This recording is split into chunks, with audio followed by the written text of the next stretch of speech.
The Lord be with you. The proclamation of the Holy Gospel according to Matthew. Woe to you, scribes and Pharisees, you hypocrite! You are like whitewashed tombs, which appear beautiful on the outside, but inside are full of dead men's bones and every kind of filth. Even so, on the outside you appear righteous, but inside you are filled with hypocrisy and evil-doing. Woe to you, scribes and Pharisees, you hypocrites! You build the tombs of the prophets and adorn the memorials of the righteous. And you say, if we had lived in the days of our ancestors, we would not have joined them in shedding the prophets' blood. Thus, you bear witness against yourselves that you are the children of those who murdered the prophets. Now fill up what your ancestors measured out. My dear brothers and sisters, the Gospel of the Lord.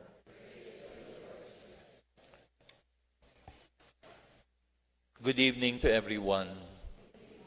If you have been attending daily Mass, you will have noticed that since last Monday, our Gospel is about the encounter between Jesus and the Pharisees. At since last Monday, nung Lunes pa man, galit na ang Panginoon. Hanggang ngayon, galit pa rin siya. Ano yung narinig natin sa ating Ebanghelyo ngayon? 3 beses, woe to you, Pharisees! Woe to you, Pharisees! Woe to you, Pharisees! At may karugtong pa, you hypocrites! Jesus was not a nice man. Hindi siya people pleaser. He says things as they are. Pero ano ba yung nakikita natin sa Ebanghelyo ngayon? This is not simply our Lord having a bad day. Masama yata ang gising ng Panginoon. Hindi.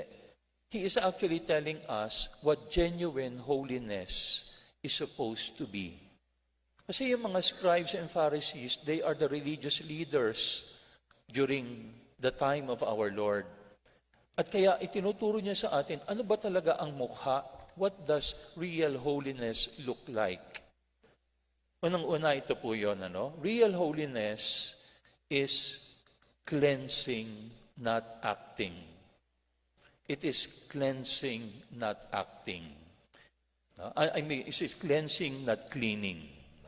Ano bang pagkakaiba ng cleaning at cleansing? Yung cleaning, panlabas. Kaya nga sinabi ni Jesus sa ating Ebanghelyo, you clean the outside of the cup, but the inside is full of filth. You are like whitewashed tombs. Malinis tingnan sa labas, pero sa loob puno ng nabubulok na katawan at buto. And so Jesus is telling us, genuine holiness is about cleansing, not cleaning. Cleaning is external. When I look at you, all of you look clean. Mukha namang malinis kayong lahat. Wala namang mukhang marumi. Pag titingnan nyo naman ako, mukha naman siguro malinis din ako.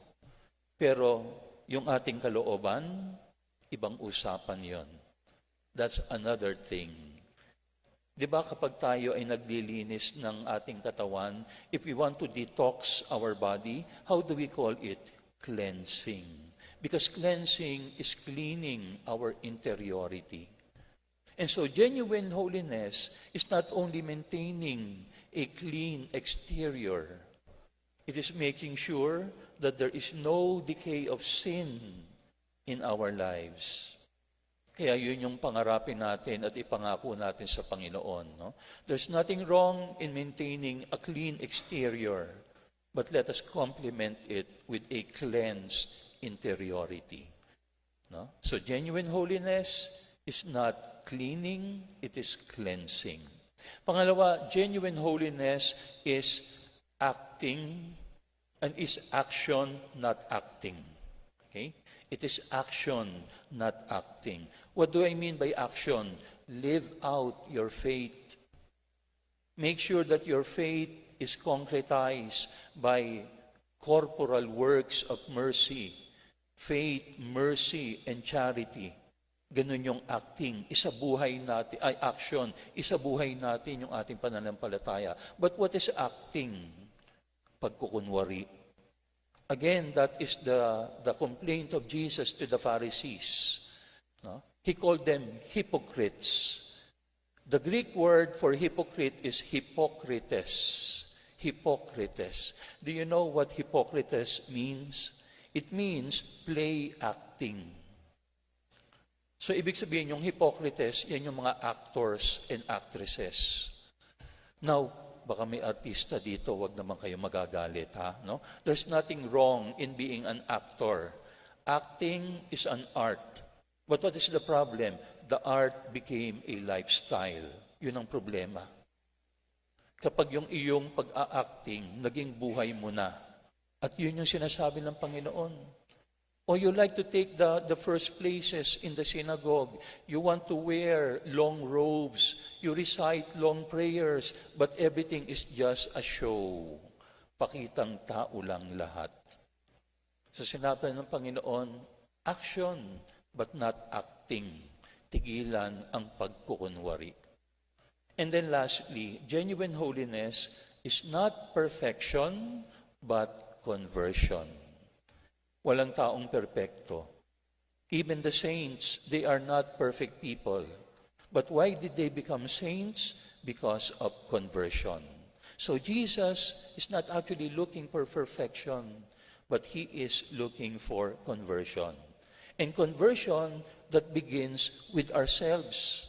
Kasi ang sabi ni Jesus dito, clean the inside of your cup first. Minsan kasi we demand conversion from other people, but not from us. We demand change from others, but not from us. Sabi ng isang cartoon strip, who wants change? Everybody raised their hands. And then another question, who wants to change? No one raised their hand.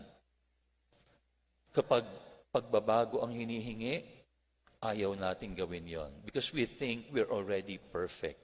So today, let us acknowledge in front of the Lord, Lord, if there is a change that needs to be done, let it begin with me. Let it begin with my own cup. My dear brothers and sisters, today, Jesus is not simply ranting. Jesus is telling us what genuine holiness really means. And what is genuine holiness? It is cleansing, not cleaning. It is action, not acting. And it is conversion, not perfection. Amen.